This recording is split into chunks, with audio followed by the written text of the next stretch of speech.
Once you've drawn a molecule in ChemSketch, it might be appropriate to display it as a three-dimensional form rather than sort of flat structural formula. Now, to do this, we need to select the molecule, and we use an icon up here on the right hand side.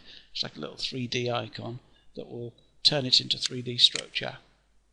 Okay, you always get this kind of warning. Just press yes on that. Right, now that doesn't look particularly 3D, but if you actually select that, and you can actually turn it round like this to see that it's genuinely a three-dimensional structure. It's not particularly convincing because it's got all the C's and H's on there as soon as I release it, so there's a lot of structure you can't actually see. Now, it might be better to actually display it as a ball and stick model, and to do that there is a feature in ChemSketch that will allow us to do that.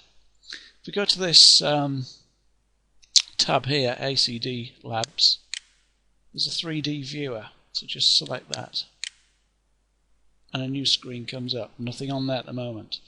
If you look at the bottom left hand side, however, you can see we can switch between 3D view and ChemSketch. So let's go back to ChemSketch and select the molecule, and you'll see that the icons have slightly changed now.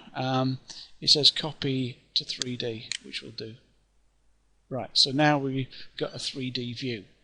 The display at the moment is just showing lines for where the bonds are, and these angled bits, these coloured bits, show where the atoms are. For example, that's an oxygen atom, and that's not particularly useful for a lot of people, but you've got different display options. That's one. That's probably the most useful. That's the space fill and various other options.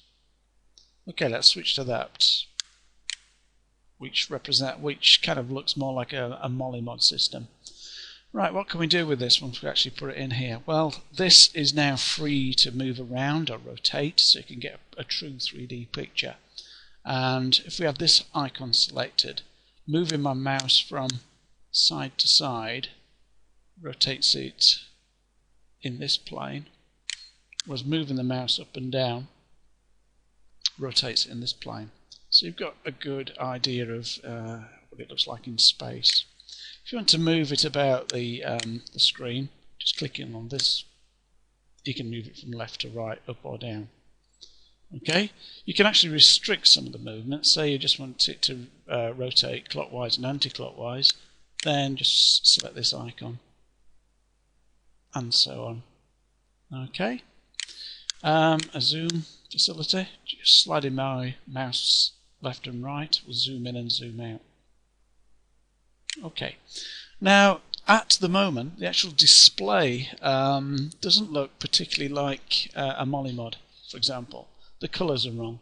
Students will be used to seeing these carbons represented as black spheres, whereas they're sort of lilac spheres. Now you can actually change that by pressing this icon, and you get some display options. So the colours, for example, we can change. Now hydrogen set as white, that's fine. Carbon is cyan.